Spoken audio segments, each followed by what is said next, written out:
kembali lagi di channel kesayangan kita semua, di channel Abraham TV, channel yang akan membahas seputar persepak bolaan nasional.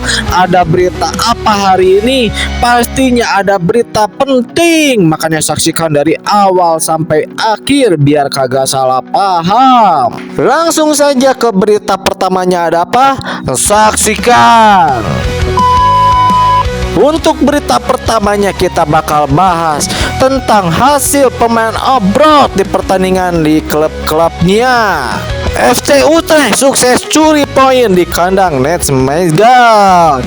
Calvin Verdonk bermain penuh sejak menit awal, sedangkan Ole Romani masuk sebagai pemain pengganti di menit 79 dan skor akhir adalah 1-2 untuk Utrecht. FC Twente berhasil menang melawan Fortuna Sittard di Eredivisie.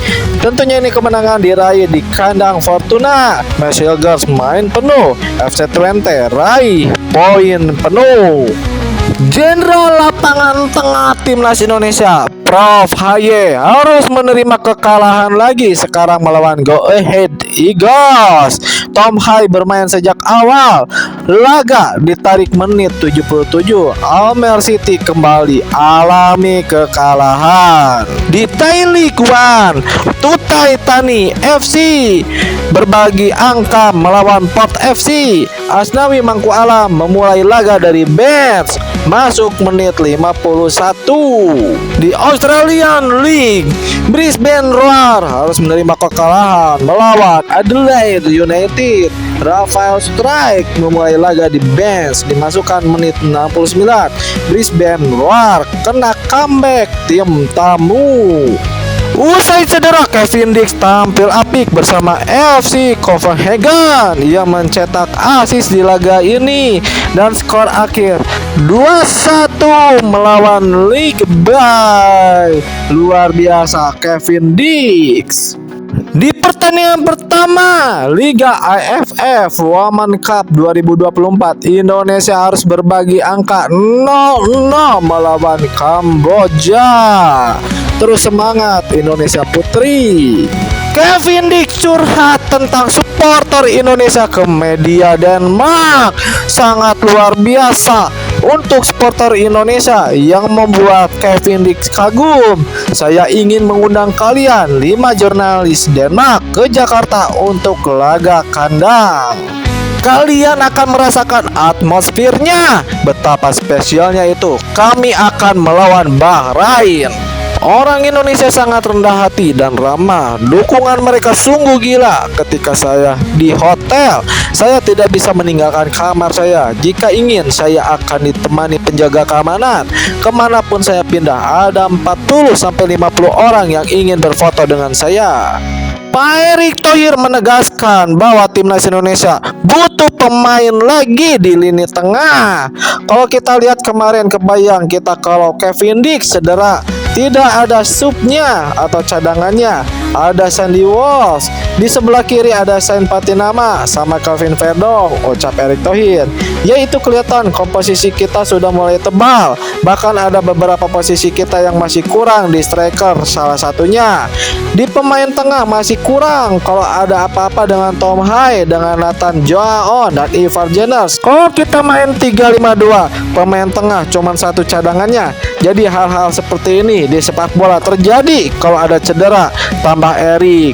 Gimana pendapat kalian? Apakah Indonesia butuh lagi pemain abroad ya, atau pemain naturalisasi untuk lini tengah? Miliano Jonathan membeberkan alasan mengapa PSSI mendekati dirinya. Pemain-pemain yang mereka datangkan Indonesia sejauh ini kebanyakan gelandang sama back. Belum ada penyerang sama sekali. Jadi saya rasa itu alasan mereka pilih saya, seorang penyerang yang bisa cetak gol dan main di Belanda. Kita sempat ngobrol soal itu sekali, bahwa mereka lebih memilih pemain dari Eredivisie. Tapi menurut saya lebih baik punya pemain yang main di Keukenkampioen Divisi atau Divisi 2 Liga Belanda daripada pemain yang cuma duduk di bangku cadangan di Eredivisie.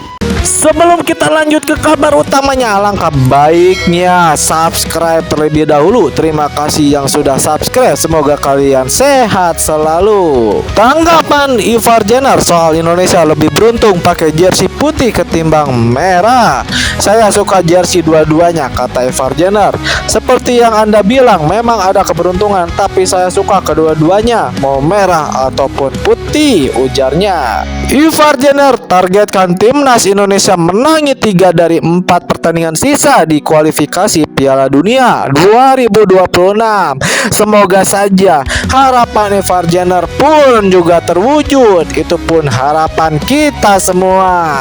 Lagi viral trio back timnas Indonesia, Jay Izzes, Rizky Ridho, dan Justin Hubner dengan ciri khasnya masing-masing.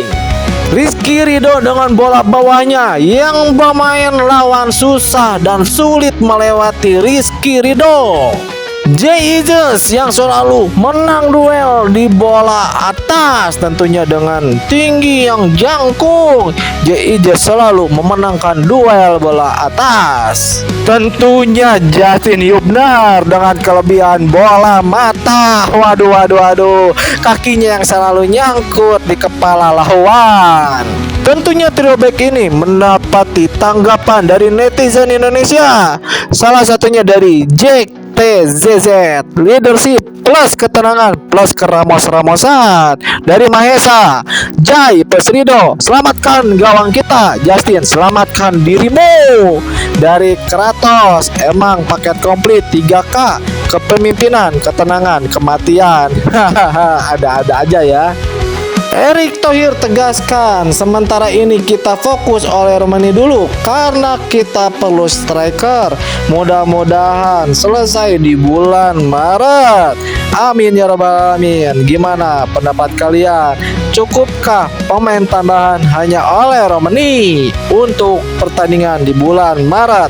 Sedangkan di Indonesia harus mengejar poin bila mana ingin masuk ke round berikutnya atau nih langsung lolos ke Piala Dunia dengan merebut posisi 2. Menanti hukuman FIFA, timnas Cina sedang cemas karena ulah supporter di laga kandang melawan timnas Jepang.